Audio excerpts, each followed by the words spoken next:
Salamun alaikum. Back during my days of corporate training, I used to employ a special technique called experiential learning. It's an opportunity for the students to actually experience the event, experience the knowledge, the lesson that is being passed to them, instead of just sitting there and taking notes and listening and trying to understand and interpret what's being said. This segment, inshallah, will employ experiential learning. We will show you, inshallah, how you yourself will experience the change in the story right in front of your eyes, and we will provide the evidence of this. We will see toward the end of the segment that this is one of the main lessons of the story of Yūssuf, or the Surah of Yūssuf, Surah 12 in the Quran. أعوذ بالله من الشيطان الرجيم بسم الله الرحمن الرحيم رب اشرح لي صدري ويسر لي أمري واحلل عقدة من لساني يفقه قولي.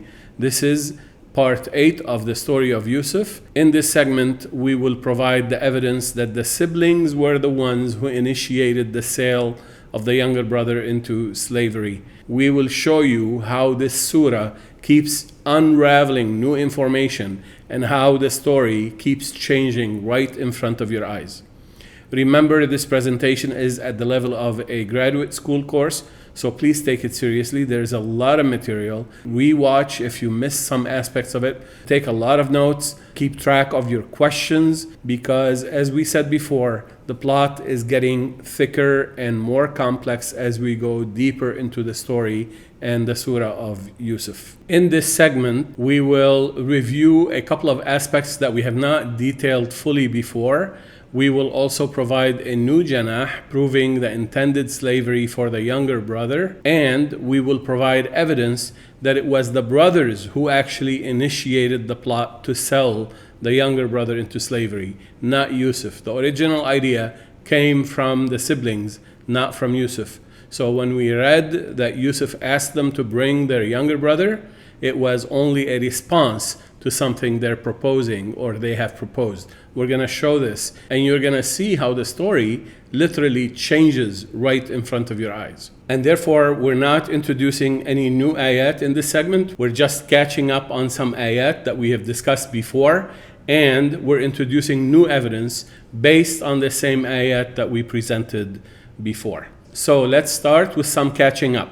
First, we asked the question, why did the siblings initially discuss Yūssuf and his brother in Ayah 12:8 only to discuss the plot against Yūssuf alone, to kill Yūssuf or to slay Yūssuf alone, and they did not mention the younger brother up at the beginning of the surah? If you remember, that was one of the main questions that we asked, which proves that the traditional story has some gaps, has some holes. It did not explain much of what was included in the surah of Yūssuf in the Quran.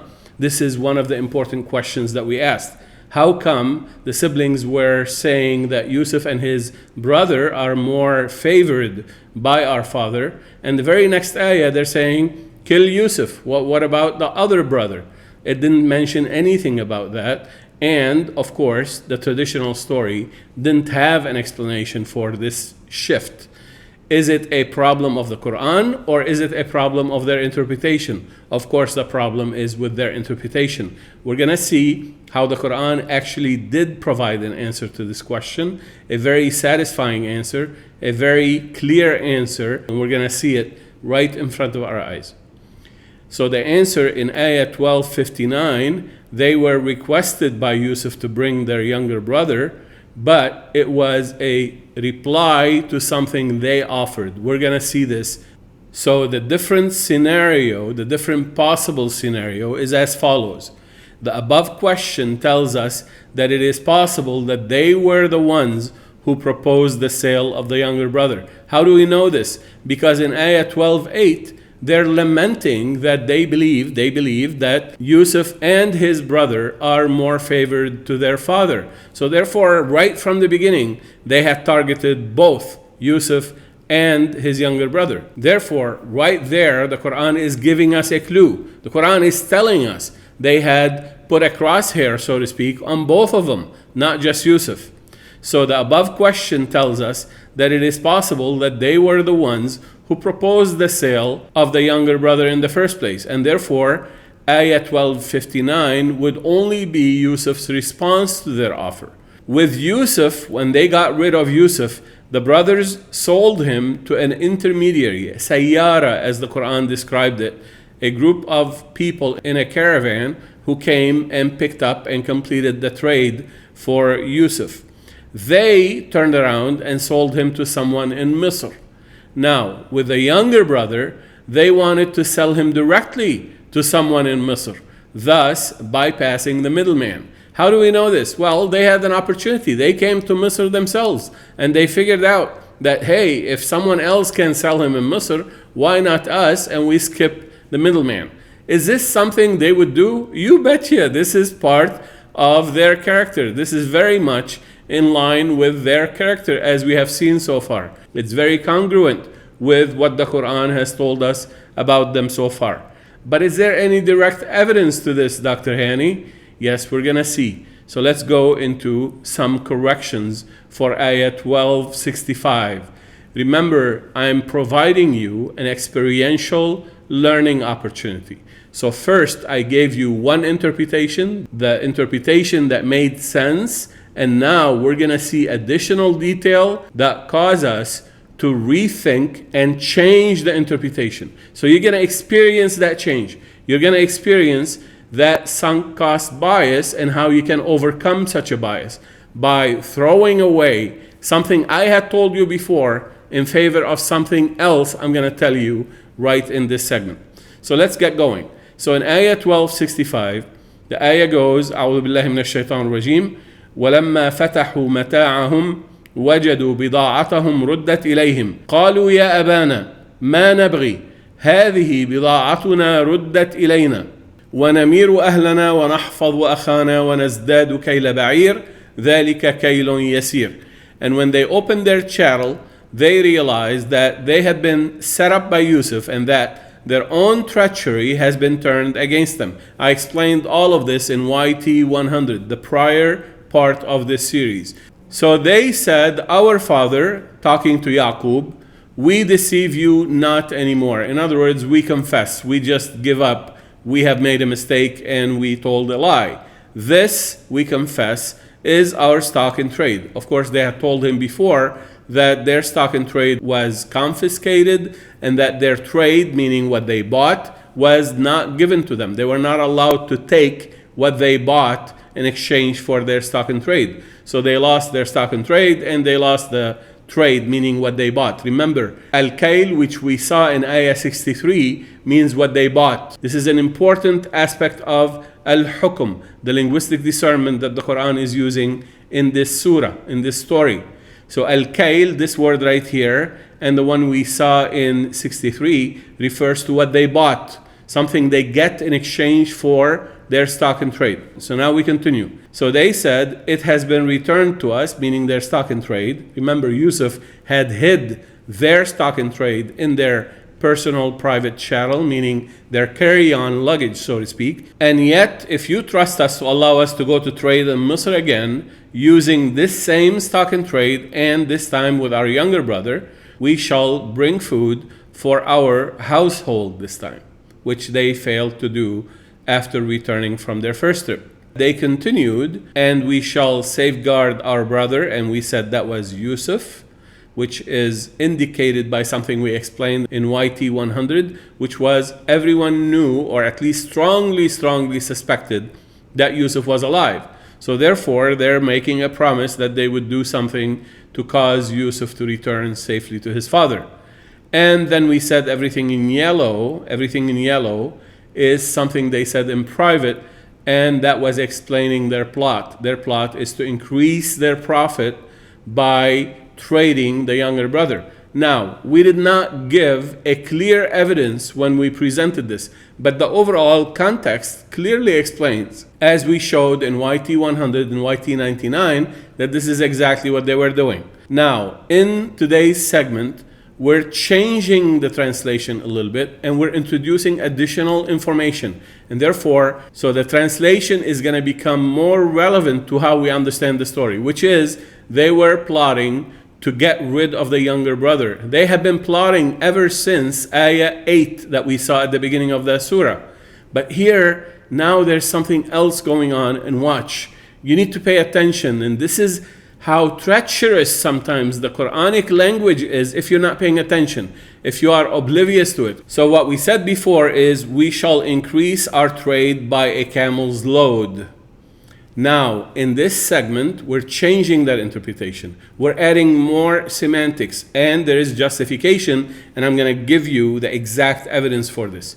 So now they said, we shall increase our share, meaning our profits, by the trade of, or for, a ba'īr. وَنَزْدَادُ كَيْلَ بَعِير. Remember, kail, the word kail is the trade, which is what they bought. In other words, their purchased stuff, whatever they purchased with their stock and trade. So the word kail is what they received, or what they should be receiving. So they're saying, we shall increase our share of profits by the trade of a ba'īr. Why do I say this? Because in Ayah 65, it says, Kayla ba'īr, the trade of a ba'īr. We're going to explain what a ba'īr is. But in Ayah 72, it says, وَلِمَنْ جَاءَ بِهِ حِمْلُ بَعِيرٍ. حِمْلُ بَعِيرٍ. حِمْلُ بَعِيرٍ means a camel's load. So I had used a camel's load up in Ayah 65 just to get the first version of the story past you. The ayah in Arabic does not say a camel's load. It literally says the trade of, or for, a ba'īr, which is usually translated a camel. Now, we're going to show you that ba'īr means something totally different when the siblings or the brothers are using that word. This is the experiential learning that I was talking about. Be patient, give yourself a chance to learn. I'm going to give you all the linguistic evidence. I'm going to give you all the contextual evidence from the surah itself to make sure you understand this is exactly what's going on. So what are they saying? They're saying there's going to be a trade that we receive in exchange for a ba'īr. This is literally what kayla ba'īr means. It means the trade in exchange for, or the trade of, a ba'īr. If we translate ba'īr as a camel, it does not make sense at all, because they're not taking camels to trade. They're taking stock and trade. Remember, we saw that Yūssuf hid their stock and trade in their personal belongings, in their chattel. So it could not possibly be a camel that he hid in their personal belongings. So therefore, what are they saying in here? Remember, we also said that this conversation did not happen in front of Yaqub, because this is disclosing to us, the readers, what they were talking among themselves about their plot to receive profits in exchange for their brother. Now, let's dissect it a little bit more and understand exactly what's going on with the word ba'īr. Most Arabs understand the word ba'īr to mean camel. And this is not wrong, but it's not necessarily accurate in accordance with the Abrahamic locution. So let's go through the detailed discussion. Please be patient with yourself. If you don't understand it the first time, rewind and watch it again. It's really important that you understand this.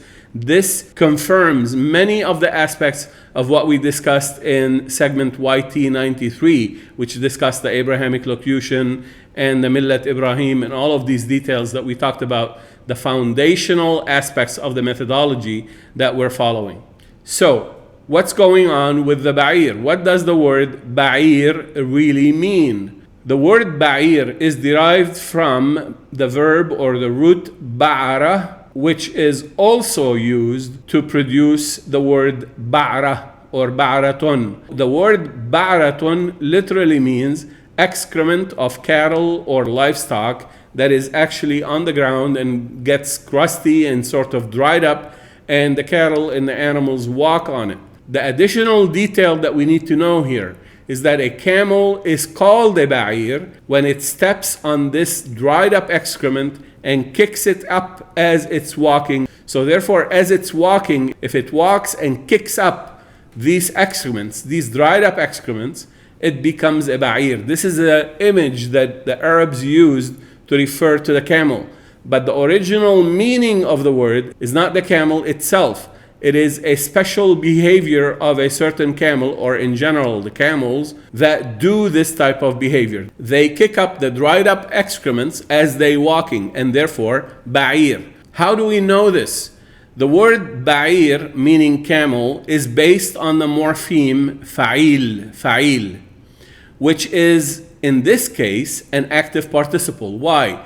Because the camel is actually kicking the dried up excrement. So he is the actor. He is the subject of the verb to kick up the dried up excrement, which is ba'ara and ba'ratun, as we talked about it in here. So the camel is the one kicking up the dried up excrements on the ground as it walks over them. I hope this is clear. This is active participle. The camel is the one doing this act. Now, the morpheme fa'il could be either an active participle or a passive participle. What does that mean? A passive participle? Passive participle means the thing to which the verb applies. So in other words, the excrement itself.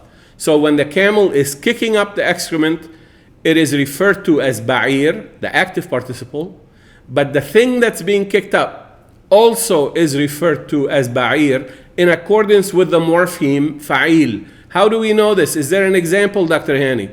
Yes, the example is the word qatil, meaning someone killed or slayed, a passive participle, someone to whom the act of killing applied. So in the case of BaƐīr, it could mean the animal that kicks up the dried up excrement, or it could mean the actual excrement itself. This is pure Arabic. This is pure morphology of the Arabic language. Maybe the Arabs did not use it that way, and that's fine. Maybe the Arabs were not familiar with that use of the word BaƐīr, and that's also fine. But the Quran is not bound by the Arabs' language, as we have said so many times before. Again, refer back to YT93 to listen to a lot more detail about this issue.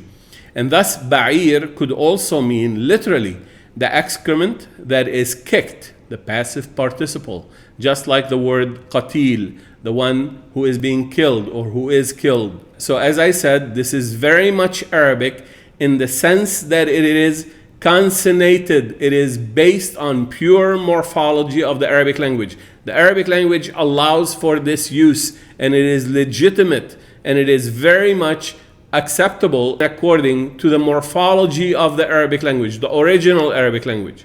So it may not be familiar to the 7th century Arabs, but it is very much Arabic. Nobody can deny that this is within the realm of what Arabic allows in terms of its consonanted structures. I hope this makes sense. So therefore, this is very much an acceptable meaning of the word BaƐīr. So to summarize, BaƐīr means the camel that kicks up the dried up excrement, but also BaƐīr also means the excrement itself that is being kicked up or kicked out, as we see in this case.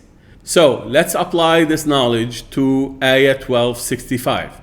ولما فتحوا متاعهم وجدوا بضاعتهم ردت إليهم قالوا يا أبانا ما نبغي هذه بضاعتنا ردت إلينا ونمير أهلنا ونحفظ أخانا ونزداد كيل بعير ذلك كيل يسير. Remember, we said this part cannot possibly be said in front of Yaqub, and we showed plenty of evidence where in the same ayah two different discourses take place.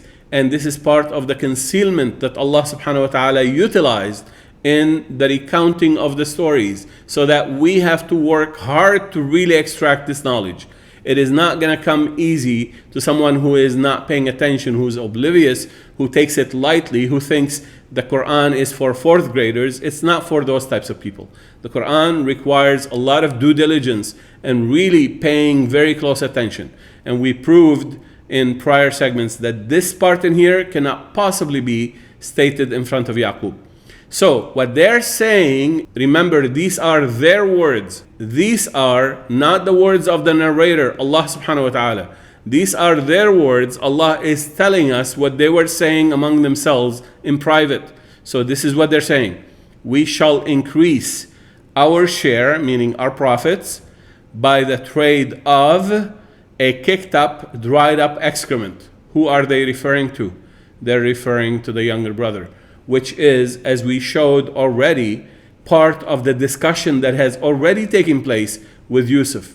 Now, this part in here, which tells us that they're referring to the younger brother as a kicked up, dried up excrement, added to ayah number 8 and number 9, where they specifically, plainly talked among themselves and said, we need to get rid of both of them, tells us very clearly that it could not possibly be Yūssuf who initiated that thought. They had the thought since the beginning of the surah, or at least since ayah number 8 of this surah. I hope this is really clear. It's very obvious. It's right in front of our eyes. So this is the second janah, that number one, they are talking about trading the younger brother for profit, even if it means that younger brother is going to go into slavery. They didn't care. Worse than that, they're referring to him as kicked up, dried up excrement. So now we go back to the ayah 1259, and you say, well, the ayah 1259 says Yūssuf initiated this dialogue. Is there evidence that ayah 1259 is only Yūssuf's response to the brother's offer? In other words, in YT100, we said, how did Yūssuf justify to them that he's asking for a brother from their father? How is he supposed to have justified this? And the answer is, they must have offered it first. And remember, we said that Yūssuf provided accommodations to them and tried to seduce them, tried to entice them to feel comfortable with him. And therefore, as a result, they must have offered to bring the younger brother to trade him as a slave. And therefore, ayah 1259 became Yūssuf's response to their offer. How do we know this? Watch this ayah. This ayah has something really interesting and really that requires our attention. وقال لفتيانه جعلوا بضاعتهم في رحالهم لعلهم يعرفونها إذا انقلبوا إلى أهلهم لعلهم يرجعون. The word لعلهم is repeated twice, and I translated it as perhaps. Perhaps they recognize it after they arrive at their household, and perhaps they return for more trade with the younger brother in a future trip. Now please pay attention to this. The ayah could have said لعلهم يعرفونها إذا انقلبوا إلى أهلهم فيرجعون. The ayah could have said this. It would have produced the exact same meaning that we provided before, which is, by the way, the same meaning that most translations and interpreters provided. But then we would have a problem, which is لعلهم becomes superfluous, additional term that is not needed. It did not contribute to new semantics. So the question is, why is it repeated twice? What is the significant semantics that this repetition is adding to this ayah? And the answer is, it is indicating a sense of urgency and desperation from Yūssuf. What's going on here? He's saying, perhaps they will recognize it, and perhaps they will come back. This is the sense of urgency that is coming through in the voice of Yūssuf in this ayah. That's why there is repetition. So Allah subhanahu wa ta'ala repeated this word لَعَلَّهُمْ twice in the voice of Yūssuf to show us that he's really anxious. He really wants this to happen. He is very desperate for this to happen. He's in a hurry, and he wants to make sure that they get the stock and trade and they return. They return with whom? With their younger brother. So this repetition gives us a hint. Remember, this is an ayah. It's not a proof. It's an evidence. It's an indication. It's a sign that tells you, think, why is it repeated? And the answer is, it's repeated because Yūssuf was feeling this angst and this desperation that he wanted to safeguard his younger brother. And therefore, he's doing everything he can to convince them not to harm him, but to bring the younger brother to him so that they can complete the transaction and get their profits. Of course, he was plotting other things in the same time, but this is the sense that we get from his words. I told you the story is changing right in front of our eyes. We just have to keep parsing the words and the expressions and ask these daring questions. Why is there a repetition of لَعَلَّهُمْ twice, where a simpler structure of the sentence could have delivered the exact same meaning? And when the answer is, we don't know, that means we did not understand the story fully. So with this, we go to the closing remarks. We will see the same sense of urgency and desperation in Ayah 1246, which is, remember, part 2 of the story, the part where Yūssuf was alone in Misr, where his siblings had not yet arrived on their first trip. So in that ayah, يوسف أيها الصديق أفتنا في 7 بقرات سمان يأكلهن 7 عجاف و7 سنبلات خضر وأخرى يابسات لعلي أرجع إلى الناس لعلهم يعلمون. So this ex-prison-mate of Yūssuf is talking to Yūssuf and saying لعلي أرجع إلى الناس لعلهم يعلمون. Perhaps I can return to people who are waiting for the interpretation of this report. Perhaps they would know. So again, there's a sense of urgency right there. We're going to see the full interpretation of this ayah when we get to that story.